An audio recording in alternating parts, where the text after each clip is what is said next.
Olá! Seja bem-vindo ao Processo Cast, o podcast sobre direito processual apresentado por Guilherme Kristen Mello.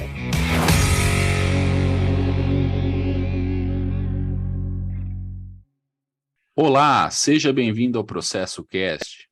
Como já viram pelo título e card, hoje temos a alegria de receber aqui no podcast o professor Dierle Nunes, querido amigo que com muito prazer faço a sua apresentação.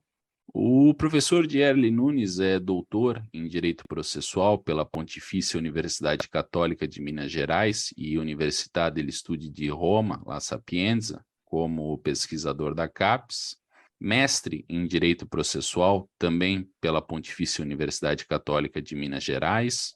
É membro do corpo docente permanente do Programa de Pós-Graduação Stricto Sensu em Direito da Pontifícia Universidade Católica de Minas Gerais, na linha O Processo na Construção do Estado Democrático de Direito, e colaborador do Programa de Pós-Graduação Stricto Sensu em Direito da Universidade Federal de Minas Gerais. É professor adjunto da PUC Minas e da UFMG, pesquisador associado da Fundação Getúlio Vargas, do Grupo de Pesquisa em Ética na Inteligência Artificial, secretário adjunto do Instituto Brasileiro de Direito Processual, membro da International Association of Procedure Law, do Instituto Ibero-Americano de Direito Processal e do Instituto Pan-Americano de Direito Processal. Membro honorário da Associação Ibero-Americana de Direito e Inteligência Artificial, diretor executivo do Instituto de Direito Processual, membro da comissão de juristas que assessorou no projeto do Código de Processo Civil 2015 na Câmara dos Deputados, advogado sócio no escritório Câmara Rodrigues Oliveira e Nunes Advocacia e diretor acadêmico do Instituto de Direito e Inteligência Artificial. Antes de adentrarmos na proposta temática desse episódio, professor Dierle, o senhor poderia contar um pouco mais sobre o senhor e a sua trajetória? Seja bem-vindo, é uma felicidade imensa tê-lo conosco. Olá, Guilherme, olá para toda a audiência. É uma alegria muito grande estar aqui com vocês para poder conversar um pouco sobre processo e tecnologia. E só já te fazendo uma reprimenda, pare de me chamar de senhor, me chame de Dierle, que eu vou chamá-lo de Guilherme. E assim é uma felicidade muito grande sempre poder conversar aí com a sua audiência e poder externar algumas das minhas reflexões que eu já faço há algum tempo sobre o tema. E falar de si mesmo é sempre um desafio, né? Mas, na verdade, eu acho que eu posso me descrever de um modo bem singelo como alguém que descobriu, num determinado momento da vida, que gostava de ajudar as pessoas. A coisa que mais me dá um barato na vida é auxiliar outras pessoas.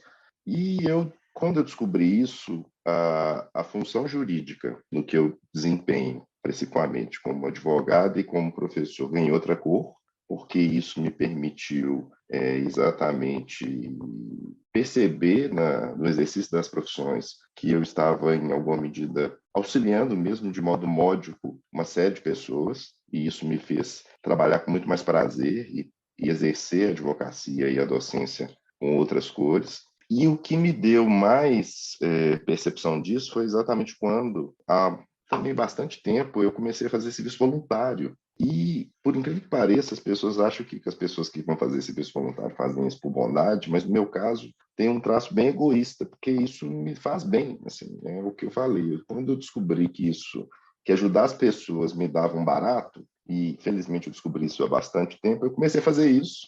Então, sempre que eu posso, eu estou auxiliando as pessoas, fazendo conexões, dentro de uma proposta assim, meio do círculo do bem, que você ajuda as pessoas e acaba isso voltando para você.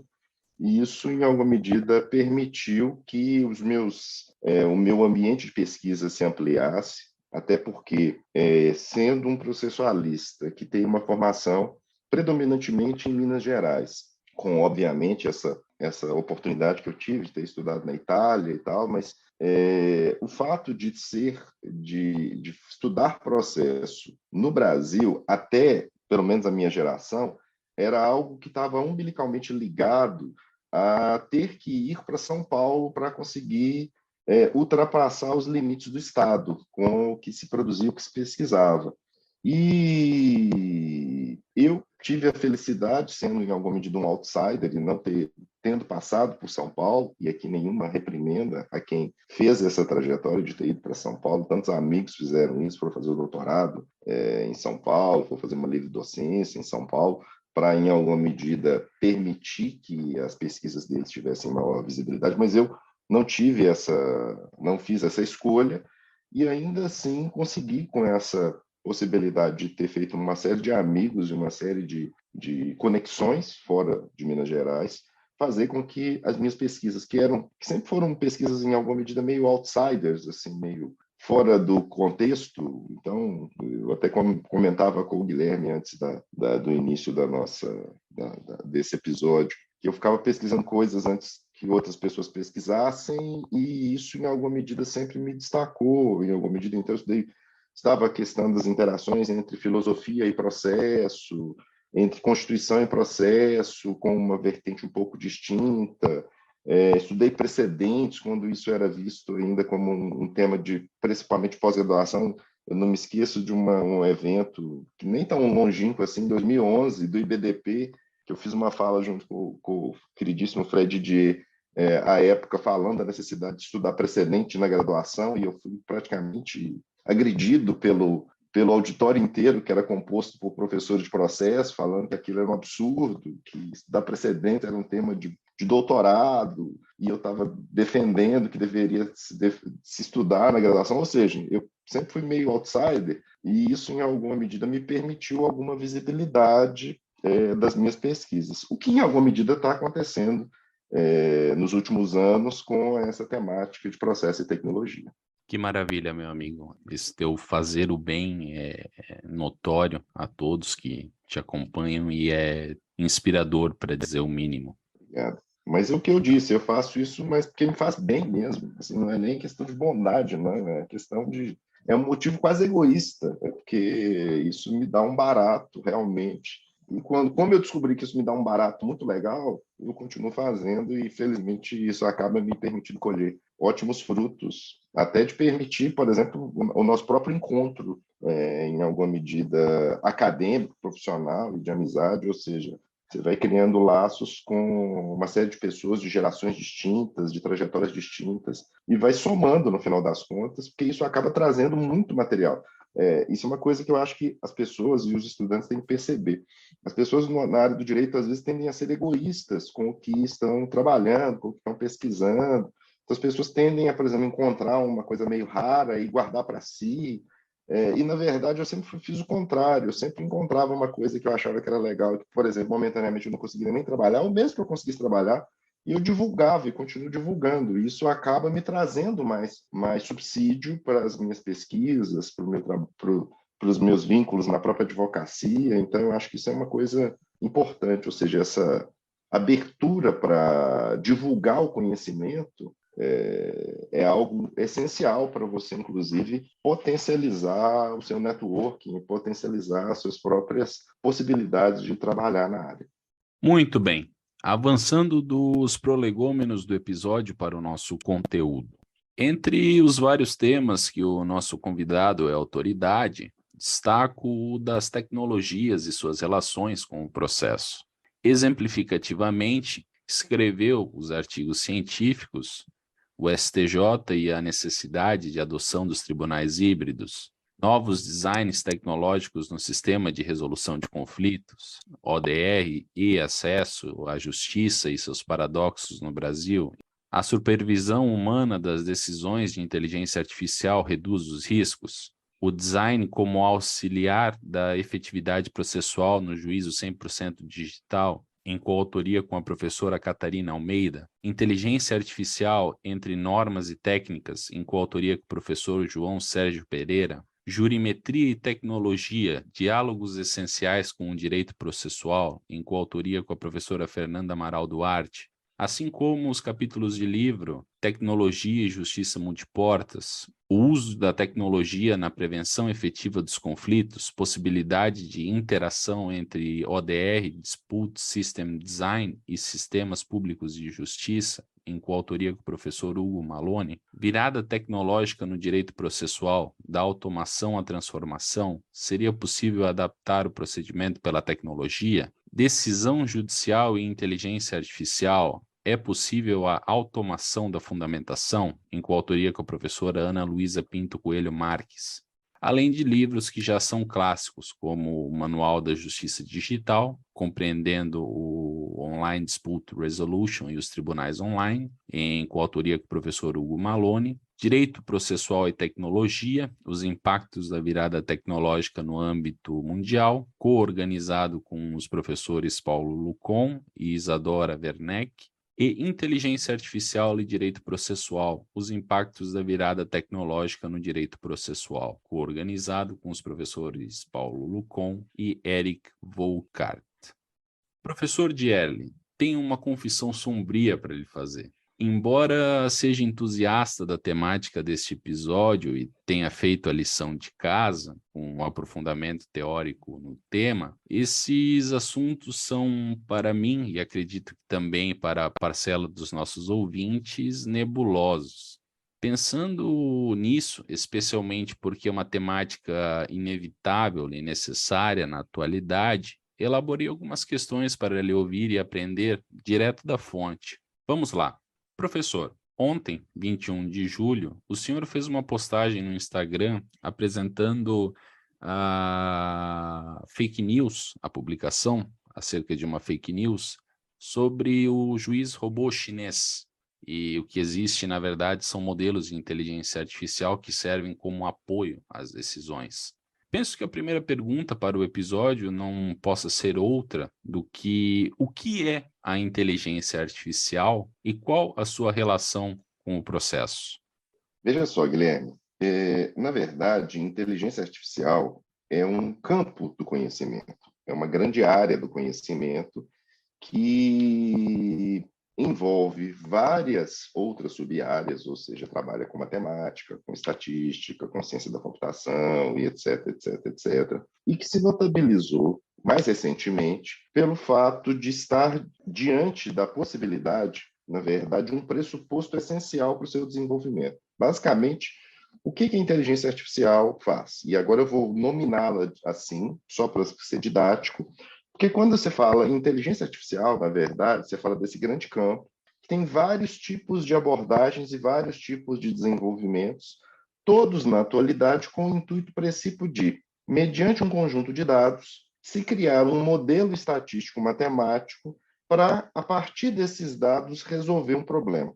Então, basicamente, o que a inteligência artificial faz? A inteligência artificial que nós temos na atualidade são modelos, então, criados com um tipo de aprendizagem que a gente chama de aprendizado de máquina ou machine learning, que basicamente é um aprendizado estatístico a partir de dados para resolver problemas, que podem ser problemas simples, como, por exemplo, modelar uma IA com o intuito dela resolver o problema de desbloquear o seu telefone por biometria. Então, você coloca na máquina um conjunto de dados biométricos para ensinar a máquina a ler a sua biometria. E quando você faz você coloca esses dados na máquina, a máquina, então, estabelece correlações estatísticas com os dados que foram colocados nela, que são dados, basicamente, de possíveis entradas e resultados dessas entradas, e ela consegue, ao fim, se treinar para, quando chegar a sua face, ela conseguir reconhecer que é a sua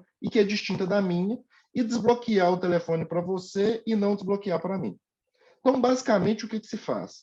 Eu coloco na máquina, através de uma série de abordagens, esses dados, que são dados de treinamento, que são basicamente o quê? Dados de entradas e saídas, de saídas propostas com resultados encontrados, e coloco a máquina para ela extrair correlações desses dados.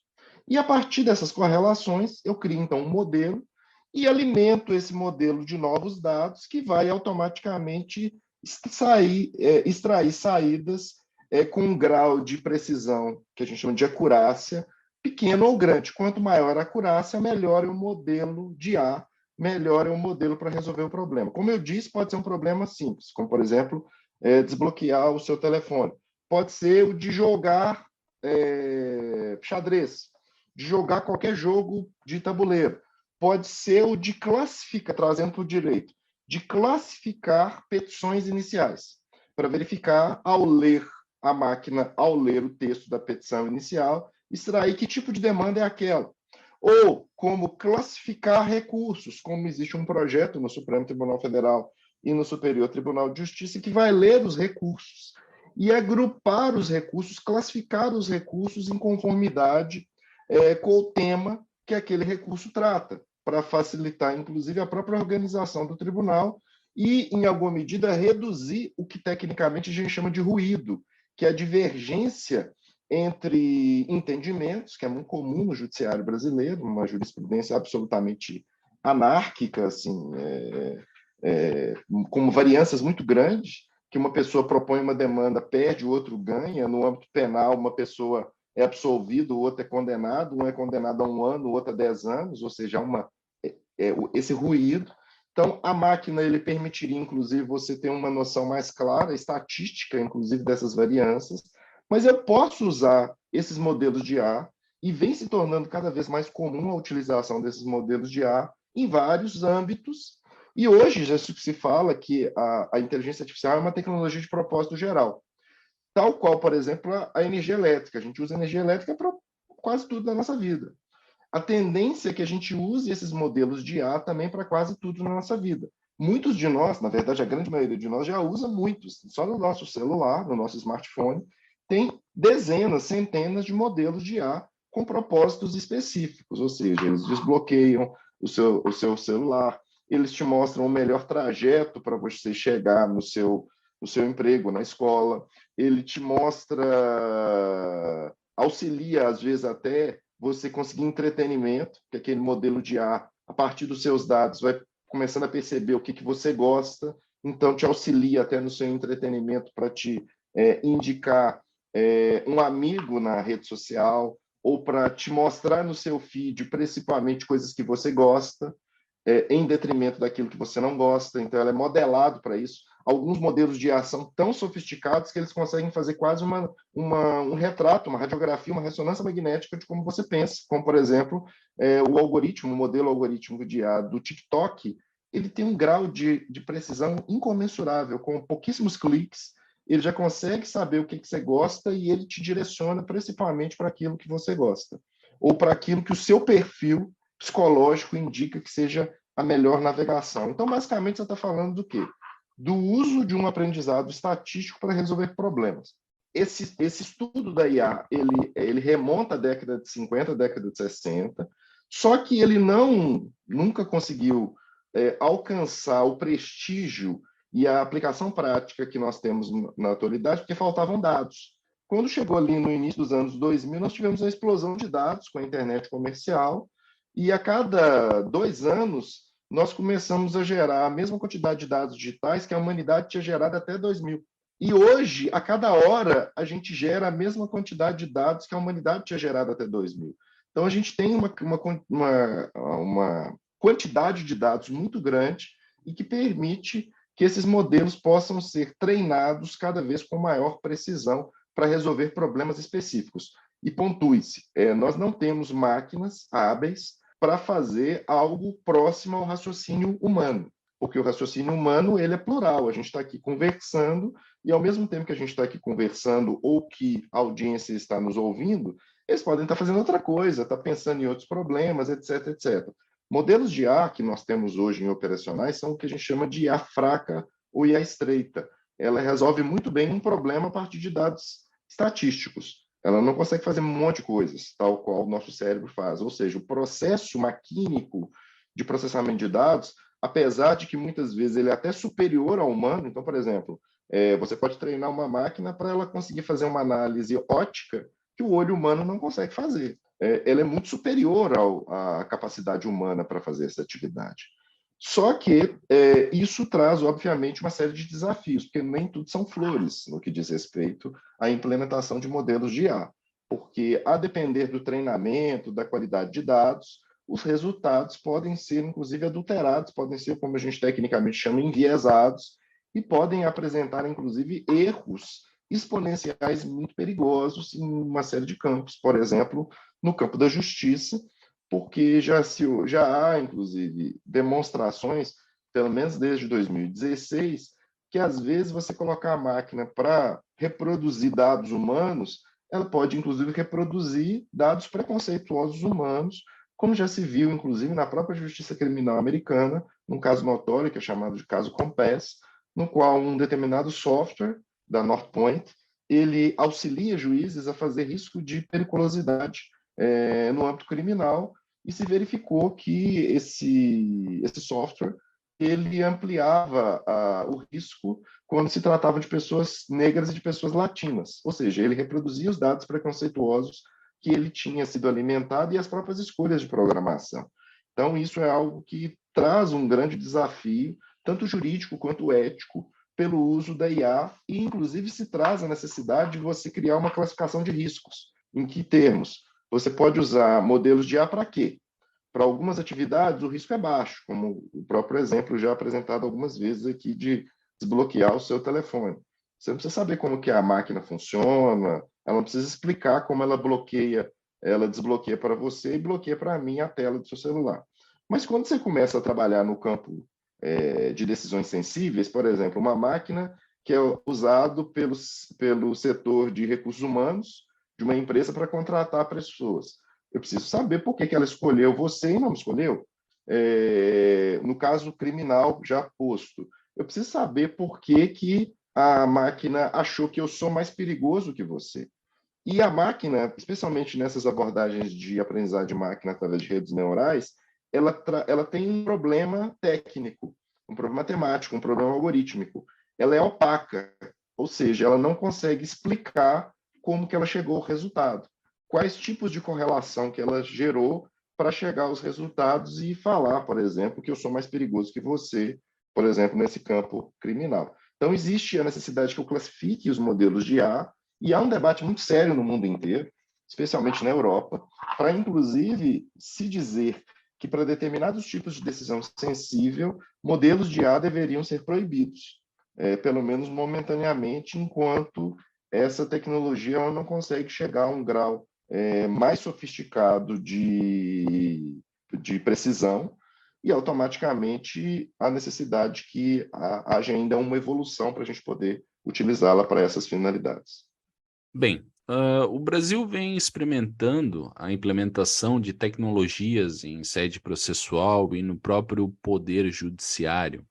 Fenomenologicamente, a pandemia do coronavírus acelerou essa realidade, especialmente de uma virada tecnológica. Aí a minha dúvida: podemos afirmar que estamos diante de uma virada tecnológica e como isso vem acontecendo? Essa sua pergunta é excelente. Na verdade, Guilherme, eu venho defendendo há bastante tempo que, mesmo antes da pandemia, nós, do direito em geral, nós já estávamos, e a própria sociedade estava sofrendo um movimento de virada. E virada é um termo técnico utilizado há muito tempo para falar de determinados tipos de revolução que modificam, na essência, desde a propedêutica, o próprio funcionamento da sociedade e do sistema jurídico. Então, o termo virada aqui, ele ganha uma conotação importante porque esses movimentos eles são emblemáticos para você promover um novo horizonte, um novo pano de fundo, um novo paradigma para a própria compreensão, no nosso caso, do sistema jurídico. Nós já tivemos viradas emblemáticas, por exemplo, a virada constitucional do segundo pós-guerra, é um movimento muito claro, no qual, até aquele momento, para aqueles mais novos, talvez não saibam, a Constituição era vista como uma norma de só menos importância, era quase uma regra programática. E a partir ali do segundo pós-guerra, por uma série de contingências históricas, a Constituição se tornou uma lei fundamental e toda a discussão em torno de que o direito precisa ser lido e filtrado a partir da Constituição se tornou um lugar comum, muito evidente para todos nós, mas nem sempre foi assim. Na verdade, isso se modificou nesse momento. Na filosofia, tem todo um debate sobre a chamada virada linguístico-ontológica também, para sair da filosofia da consciência para a filosofia da linguagem. Tem todo um debate sobre a chamada virada cognitiva, que é a própria percepção ali dos limites de racionalidade humana, a ideia de que nós não somos tão racionais assim, que foi descoberto, foi melhor demonstrada ali a partir da década de 70 pelos estudos, por exemplo, do professor Amos Tversky e do professor Daniel Kahneman, que vai desaguar em todo o debate em torno dos viéses cognitivos, heurísticas, mais recentemente a discussão do ruído e criação de mecanismos para tentar reduzir esse enviesamento humano, que é muito utilizado, esse estudo da psicologia comportamental, ele é muito utilizado hoje na questão da tecnologia, especialmente no âmbito das redes sociais, porque eles usam o conhecimento da virada cognitiva e dos nossos vieses para, principalmente, por exemplo, apresentar, a partir de uma leitura algorítmica, coisas que nós gostamos, a partir de uma coisa, de um viés muito marcante humano, que é o chamado viés da confirmação, confirmation bias, que o cérebro humano tende a confirmar informações que se adaptam às suas pré-compreensões e rechaçar aquilo que vai contra as suas pré-compreensões. Então, a rede social é muito construída a partir desse viés da confirmação. Só que essa virada tecnológica que nós vivenciamos agora é exatamente a percepção que ali na mudança dos anos 2000, com a explosão da internet comercial e com a própria abundância de dados, e a própria mudança da internet, da Web 1 para a Web 2, que foi a web plataformizada, na qual você pode tanto ouvir, escrever e postar, e que ampliou esse ambiente das redes e das plataformas, que criou, inclusive, as big techs, as grandes empresas multitrilionárias, o Google, a Meta hoje, antigo Facebook, e tantos outros, a Amazon, etc. Esse movimento, ele faz com que a própria sociedade se modifique de um modo muito sensível. Ou seja, as próprias interações humanas se modificaram de modo muito claro, muito evidente, de modo que existem pessoas que se conhecem, que se tornaram, que são muito amigos e que nunca se viram pessoalmente. É o meu caso, inclusive, aqui com o Guilherme. A gente tem uma vivência muito mais online do que offline. Inclusive, alguns autores, como um teórico muito importante, chamado Luciano Floridi, ele já costuma falar que nós vivemos uma vida on-life, é uma vida híbrida. A gente fica um tempo presencial, um tempo online, e esse on-life já se tornou algo muito natural, o que obviamente se acelerou com a pandemia da Covid-19, com toda a questão do distanciamento social. Mas, mesmo antes disso, já havia um movimento de virada muito evidente. Ou seja, essa virada tecnológica é exatamente a percepção para nós aqui no campo do direito que nós precisamos revisitar os institutos e verificar que o modo como ordinariamente a gente tratava, por exemplo, a propedêutica do direito processual, estudando a devido processo, contraditório, defesa, publicidade, com o impacto da tecnologia, isso muda por completo o debate. Porque não é mais possível pensar, por exemplo, no devido processo só sob o âmbito de decisões humanas. Nós começamos a falar, por exemplo, de decisões algorítmicas e quais são os riscos dessas decisões algorítmicas para a nossa vida. Quando a gente fala em publicidade, que sempre foi visto como uma grande garantia, quando a gente vê que os nossos dados são todos explicitados na internet, você começa a colocar, inclusive em discussão, qual que é o risco daquele dado sensível ser utilizado contra você no futuro. Você coloca em pauta a própria questão do impacto do próprio televisionamento, por exemplo, o noticiamento online de um julgamento. Julgamentos midiáticos hoje, por exemplo, no campo penal, ou mesmo no campo civil, o fato daquilo estar sendo televisionado ou ser transmitido muda o comportamento do próprio julgador. Tem um exemplo muito notório hoje, recente, durante a pandemia, a Suprema Corte Americana, as COTUS, começou a divulgar o áudio pela internet dos seus julgamentos. E o comportamento, por exemplo, de um justice, de um ministro conservador, de nome Clarence Thomas, se modificou por completo. Ele, ordinariamente, não perguntava nada aos advogados, e eu sabia, durante as sustentações orais lá, que são muito dinâmicas, e quando começou a ser divulgado, no mesmo dia, ele começou a fazer uma série de perguntas. Todo mundo estranhou a mudança de comportamento do julgador pela simples mudança do grau de publicidade. Ou seja, a tecnologia, ela modifica os próprios institutos, e isso traz para nós a necessidade que a gente revisite No caso do direito processual, a propedêutica, ou seja, a gente precisa pensar num devido processo tecnológico, num contraditório tecnológico, numa publicidade tecnológica, e isso também modifica os próprios modos de lidar com os conflitos. Ou seja, primeiro porque surgem no ambiente digital novos tipos de conflitos. Ou seja, o ambiente digital ele auxilia a resolver os conflitos, mas cria um sem número de outros conflitos. Nós estamos, inclusive, hoje entrando num grande oceano informacional, que a gente não sabe ainda para onde a gente vai, bem naquele estilo grandes navegações, ou seja, saindo ali da Europa, a gente não sabe para onde a gente está indo, que é a discussão em torno do metaverso, por exemplo, que vai abrir todo um debate jurídico do que são bens, de qual que é a questão de identidade, de preservação de dados, de que tipo de... se pode acontecer delitos naquele ambiente, como que vai ser a negociação de patrimônio, como que eu vou fazer audiências naquele ambiente, como que aquele ambiente vai permitir um tipo de realidade aumentada, por exemplo, para fazer audiências, para fazer reprodução de provas. Ou seja, a gente começa a entrar num campo no qual a tecnologia se torna um pressuposto para a compreensão do direito. E por isso se fala em virada tecnológica. Ou seja, não é só a percepção de que a tecnologia, tal qual era, deva ser vista tão só como um instrumento de trabalho. Porque a gente pode virar e falar assim, é mais um instrumento de trabalho, tal qual foi a máquina de escrever, tal qual foi o computador pessoal em determinado momento. Agora a gente tem uma nova ferramenta, as tecnologias. Não é mais só isso.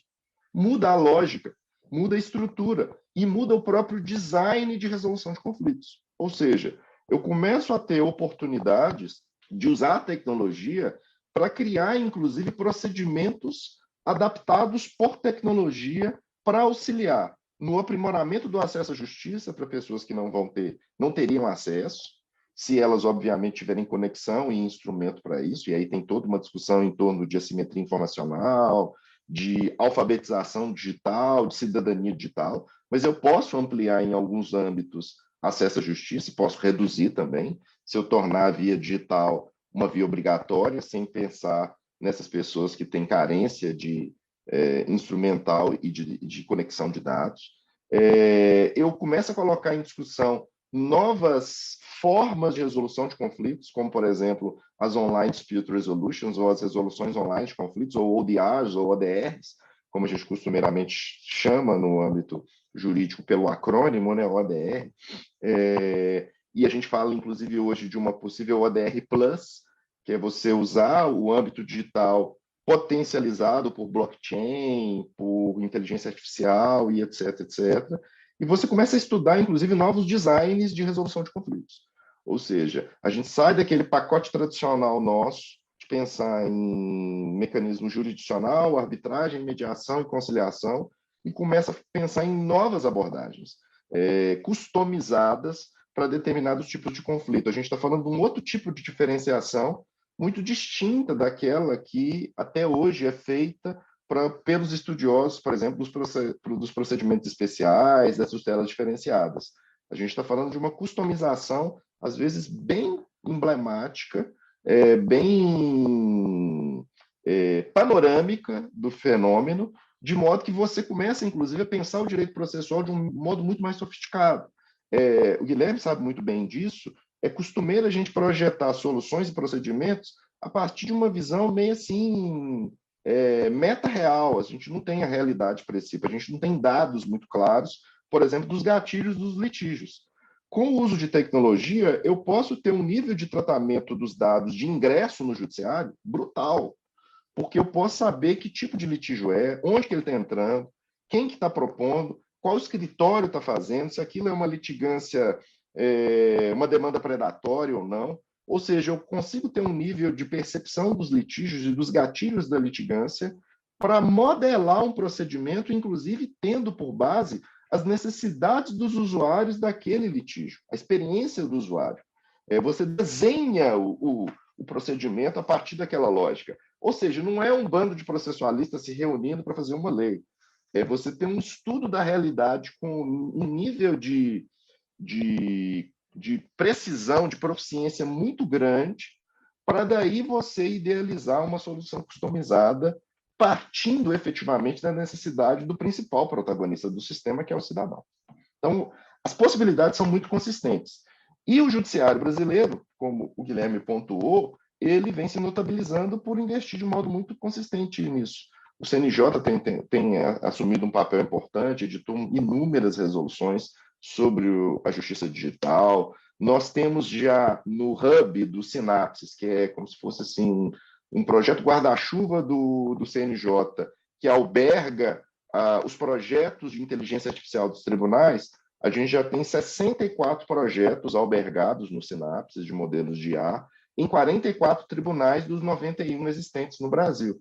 É claro que existem projetos muito simples para classificar documentos, para auxiliar a identificar pessoas em fóruns, mas eu tenho projetos mais sofisticados até de apoio à decisão, para auxiliar a coleta de jurisprudência, de material, para que auxilie o juiz, inclusive, no processo até decisório. Não, como já disse, nada perto de um juiz robô. Isso ainda não é possível tecnologicamente em lugar nenhum do mundo. Tem uma fala, uma mentira, uma fake news lá da Estônia, que eu, inclusive, há poucos dias desmenti nas redes sociais, e tem a última, que é essa agora da China, que também teria um juiz robô lá, que julgaria e etc., e que controlaria os juízes. Isso ainda não existe em lugar nenhum do mundo, até porque, como os modelos de IA, como eu expliquei, eles são estatísticos. Eles fazem correlações, mas eles têm dificuldade enorme de fazer inferência, que é uma coisa humana, muito simples. Então, por exemplo, se eu viro para vocês e falo, meu filho de 3 anos está brincando na praça com um gato. Se eu perguntar para a máquina, uma máquina sofisticada de IA, assim, o que o filho do Dier está fazendo? Ele está brincando. Com o quê? Com um gato. Onde? Na praça com uma árvore. Se eu perguntar para a máquina, o filho do Dierle tem medo de gato? A máquina não sabe responder. Uma coisa boba. Porque para nós, se ele está brincando com o gato, automaticamente não tem medo de gato. Mas para a máquina, ele não consegue fazer a inferência de que estar brincando significa ausência de medo. Ele só trabalha com correlações matemáticas. Então, esse tipo de inferência é algo essencial no raciocínio jurídico. Então, as propostas mais sofisticadas, como, por exemplo, tem algumas holandesas, tem uma em Oxford, que estão tentando criar uns modelos de IA híbridos para tentar chegar perto de um juiz robô para fazer fundamentação das decisões de legal reasoning. Mas até os projetos, por exemplo, um projeto da IBM, que tentaram reproduzir, poucos anos, um julgamento humano de um tribunal da Califórnia, não chegou nem perto do que o tribunal, com os juízes humanos, tinham feito em termos de análise do caso. Muito bem, já que adentramos no assunto das ODRs, né, um assunto de extrema relevância, continuemos nele a fim de compreender um pouquinho mais do papel desempenhado pelas ODRs na atualidade. Qual seria o papel, a função, a posição das ODRs numa perspectiva do acesso à justiça odierno, seja brasileiro, ou até mesmo numa perspectiva comparativista? A pergunta é ótima, Guilherme. Primeiro, preciso fazer um breve histórico da discussão. O que aconteceu? Com a explosão da internet comercial ali no final da década de 90, começou a haver, como óbvio, a possibilidade de negociações no ambiente da internet, algo que para nós hoje é habitual. A gente compra o dia inteiro coisas na internet, às vezes coisas, né, do nosso próprio cotidiano. Mas naquela época havia uma desconfiança muito grande com o ambiente web, ainda era web 1, uma web bem com menos possibilidades que nós temos hoje. A gente está caminhando hoje para a web 3, então a gente está na web 2 caminhando para a web 3. Mas assim, naquela web 1, começaram a haver criação de sites para negociação. E um desses sites que se notabilizou era um marketplace que existe até hoje, que é o eBay, que basicamente ele é o quê? Ele faz uma ligação entre fornecedores e consumidores. E quando ele começou a fazer essas negociações, as negociações eram negociações de valores pequenos, de poucos dólares. E tinha um problema óbvio numa negociação de consumo. Quase sempre, ou vai acontecer em muitos casos, problemas do tipo o fornecedor não entregar o que prometeu, o fornecedor entregar outro produto, o fornecedor entregar fora do prazo, ou seja, problemas típicos do mercado de consumo. E o eBay começou a ter um problema para si, como intermediário que era. Ele tinha que resolver os problemas envolvendo aquelas negociações, das quais ele, em alguma medida, estava ali albergando, E ele tinha um problema, qual? Para ele fazer isso e resolver do modo tradicional, especialmente estando num país no qual a mão de obra jurídica é cara, ficaria complicado você criar um setor jurídico para fazer mediações, mesmo online, porque você teria um custo de mão de obra humana muito grande. Eles até começaram com isso, só que eles viram que isso ia ficar inviável para o negócio, inviabilizar o negócio. E aí eles tiveram uma ideia, qual? Eles começaram a pensar num conceito que começava a ganhar um traço acadêmico ali no início dos anos 2000, especialmente capitaneado por um professor de nome Ethan Katz, no qual ele começava a falar da possibilidade das online dispute resolutions, que naquela época era vista simplesmente como você usar algum tipo de tecnologia para a resolução de conflitos. Ou seja, você pensar na própria uso do e-mail, do uso de algum ambiente online para fazer negociação, mas basicamente fazendo uma reprodução do que a gente faz no ambiente presencial, no âmbito da mediação, no âmbito da arbitragem, etc, etc. E ele falava dessa possibilidade. E aí, à época, no início dos anos 2000, o eBay, então, começou a fazer projetos de ODR. Projetos de ODR no qual eles tentavam reduzir a interação humana para reduzir os custos. Eles tiveram um primeiro projeto que deu certo, mas aí eles contrataram um cidadão que tinha acabado de editar um livro também sobre Online Dispute Resolutions, de nome Colin Rue, e esse cara, ele criou um design de sistema de disputas modular, que basicamente fazia o quê? Quando a pessoa tinha algum problema na plataforma do eBay, ele entrava nesse ambiente dessa ODR, dessa plataforma, ele era informado num primeiro módulo sobre os direitos que ele tinha, e às vezes aquilo resolvia o conflito. Se aquilo não resolvia, se utilizava um segundo módulo com ainda modelos de inteligência artificial treinados para fazer negociação entre as partes, para fazer negociação direta. E quando isso começou a entrar em operação em 2003, só nesses dois primeiros módulos que não tinham interação humana, e tinham mais dois módulos só para terminar. O terceiro módulo era de uma mediação com os seres humanos, fazendo a negociação entre as partes, e um quarto módulo de uma decisão da plataforma. Mas quando ele entrou em operação, em 2003, o eBay resolveu 60 milhões de conflitos dentro da plataforma. Esse é o número, 60 milhões. E desses 60 milhões, mais de 90% sem interação humana. Ou seja, resolvia nos primeiros dois módulos. Quando isso aconteceu, isso foi um frenesi no âmbito mundial, porque esse pessoal criou um jeito de resolver conflito. Tudo bem que é uma coisa muito específica, problemas de consumo, que tem problemas muito específicos, as negociações são muito específicas, e aí começou a haver todo um estudo e uma possibilidade de usar ODR com o emprego já de um modelo de IA para fazer a negociação sem interação humana, mas com uma performance muito consistente e com um nível de problema com os usuários muito pequeno, porque ele foi todo pensado a partir da experiência do usuário. Ou seja, a plataforma era uma plataforma super amigável, as pessoas sabiam, as coisas eram meio intuitivas, tal qual são na rede social, e são poucos, por exemplo, nas plataformas de gestão de processos eletrônicos. Às vezes é uma dificuldade, você tem um treinamento para usar aquilo, não é intuitiva a plataforma. A plataforma do eBay era altamente intuitiva, ela trabalha com um conceito que a gente chama de design comportamental, experiência do usuário, interface do usuário, ou seja, algo simples de você usar, linguagem mais simples.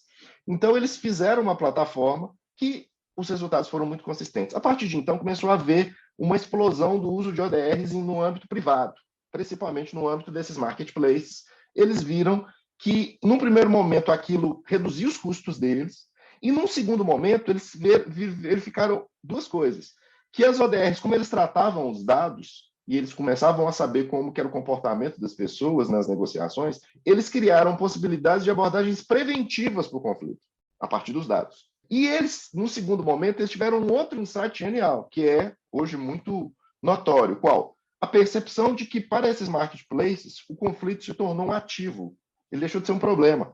Porque na medida em que você entra dessas plataformas, desses marketplaces, compra, dá problema, e você resolve o seu problema dentro da plataforma em até 7 dias, isso se torna um ativo, porque você compra, ao invés de comprar num lugar que você vai ter que resolver o seu problema, por exemplo, aqui no Brasil, para ir num PROCON, ir no juizado, ir na justiça comum, seja qual for, você resolve aquilo dentro da própria plataforma. Então, aquilo se torna um ativo para a própria plataforma e otimiza o próprio uso.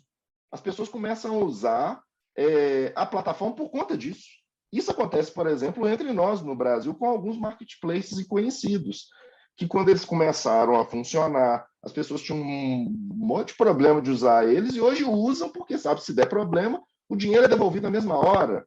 Eles trocam o produto com muita facilidade, eles resolvem o seu problema com facilidade, com muito mais rapidez do que os meios tradicionais de mencionamento de conflitos. Então, isso criou um boom com a ODR e gerou, mais recentemente, a questão atinente a que, a partir dos anos de 2014, 2015, começaram a tentar esboçar modelos de ODR no campo público. Até que em 2016 se criou o primeiro tribunal público totalmente online, embasado pela lógica da ODR, que é o Tribunal de British Columbia, da Colômbia Britânica no Canadá, de British Columbia no Canadá. Eles criaram um tribunal que hoje funciona totalmente online, SRT, e ele resolve conflitos no âmbito administrativo, mas gera título executivo judicial. E os resultados desde 2016 da SRT são brutais. Assim, eles resolvem conflitos com muita proficiência, tem um nível de satisfação, de rapidez, e isso mudou por completo o perfil da discussão. Nos Estados Unidos também tem muitos tribunais que já usam. O Tribunal de Utah é uma referência, por exemplo, com o uso de ODR pública nesses termos. Claro que ela tem uma funcionalidade distinta, que a ODR privada tem muito da função de reduzir custos e ampliar o engajamento para quem a cria. No ambiente público tem toda uma discussão em torno de acesso à justiça, devido processo, etc, etc. Tem lógicas distintas de funcionamento. Mas isso ganha uma notoriedade ainda maior e uma preocupação com o avanço da pandemia. Que aí no mundo inteiro todos os países começaram a virar só primeiro, que de um dia para o outro eles tiveram que fazer tudo online. No Brasil, a gente não teve um problema muito grande, porque a gente já tinha começado uma primeira etapa do emprego de tecnologia, que é a digitalização de um modo muito consistente no Brasil. A gente tinha, até aquele momento, e até hoje tem, um baixo uso de tecnologia para as outras duas funções, que é a automação de funções administrativas repetitivas e de transformação, que é realmente usar modelo de IA para atividade fim do judiciário, apoio à decisão, coleta de jurisprudência, agrupamento de julgamentos, fazer mapeamento mais claro da variância do entendimento dos tribunais. Isso a gente usa pouco ainda. Mas a gente tem já um avanço muito grande do uso desse tipo de tecnologia para poder auxiliar no próprio funcionamento. Então, perceba, a ODR ela cria novas formas de resolução de conflitos, às vezes muito mais eficientes. Hoje já se saiu daquela etapa de pensar que a ODR era só para casos pequenos. Hoje já se usa a ODR para macroconflitos. A gente tem até um exemplo notório aqui no Brasil, que é o caso da recuperação judicial da Oi, que foi usado um modelo de ODR muito sofisticado para fazê-lo, e de modo que a gente caminha, então, para uma justiça digital muito mais consistente de agora em diante. A gente, no Brasil, a gente tem um destaque, porque a gente tem uma digitalização realmente muito diferenciada em relação a grande parte dos países do mundo. Mas, por exemplo, em termos de interoperabilidade de sistema, a gente é pior, por exemplo, que a China, que é, inclusive, essa notícia recente estava falando da China. A China não, a China já tem um nível de conexão mais sofisticado entre os sistemas. Nós temos ainda uma Babel eletrônica entre as plataformas de gestão dos processos em autos eletrônicos, do processo eletrônico, porque às vezes tem mais de 50 plataformas em operação no Brasil. Então, às vezes, as plataformas não conversam entre si, isso cria um problema de interface de aplicação, de conversa entre sistemas. E isso a gente precisa otimizar. O CNJ está trabalhando de um modo bem consistente nisso. E no que diz respeito ao ADR, o CNJ editou há algum tempo atrás uma resolução, que é a resolução 358, falando da necessidade dos tribunais criarem CIRECs, que são exatamente essas ODRs públicas, no âmbito do judiciário para cada tribunal. Isso ainda está meio nebuloso, tem tribunais que contrataram empresas privadas de ODR, alguns estão tentando criar alguns mecanismos próprios, alguns estão tentando acoplar uma ODR pública muito conhecida que nós temos, que é o consumidor.gov.br, que é muito simples, não tem nada de ODR Plus, ele é um mecanismo de conversa entre fornecedores e consumidores, ele não tem nenhum modelo de nada sofisticado, mas ele tem um nível de resolutividade bom. Costuma-se dizer que boa parcela dos problemas, eu mesmo já tive alguns conflitos de consumo que eu resolvi o consumidor.gov para resolver e resolveu a contento, resolveu o meu problema, mas ele é ainda muito primitivo, digamos assim, em termos de uso de tecnologias mais sofisticadas, não tem nada de blockchain, de modelo de IA, nada próximo disso. Maravilha. Professor, uma provocação final. O que você pensa, já que eu não posso lhe chamar de senhor, fui repreendido, o que você pensa sobre a neurociência, o metaverso e as suas relações com o processo? Olha, assim, são 3 temáticas que dariam um programa inteiro, cada um delas dava um programa sozinho. A discussão em torno da neurociência, ela está umbilicalmente ligado com um campo que a mim é muito caro, que é a discussão dos processos de formação da racionalidade humana, que é algo que eu estudo não propriamente a partir da neurociência, mas a partir da psicologia comportamental, que é exatamente essa percepção de que como nós, todos humanos, somos enviesados, ou seja, nós não decidimos as coisas de modo com uma racionalidade ótima. E eu posso dar um exemplo singelo. Se qualquer um for almoçar e jantar num self-service, ninguém começa a servir o prato pensando assim, eu vou colocar aqui tantos gramas de carboidrato, tantos de proteína, eu vou pensar no impacto daquilo na minha saúde. Você come aquilo que é gostoso. Você escolhe aquilo ali, não tem racionalidade nenhuma naquilo. Porque se fosse uma decisão racional, você estaria fazendo um cálculo para verificar o que seria melhor para o seu corpo. Ninguém faz isso. Porque nós somos seres enviesados. Nós ofertamos principalmente decisões subótimas, com algum grau de racionalidade. Isso foi descoberto na década de 70 e chegou no direito na década de 80 e alguns países estudam isso com muita profundidade. No Brasil ainda tem muito pouca gente estudando isso.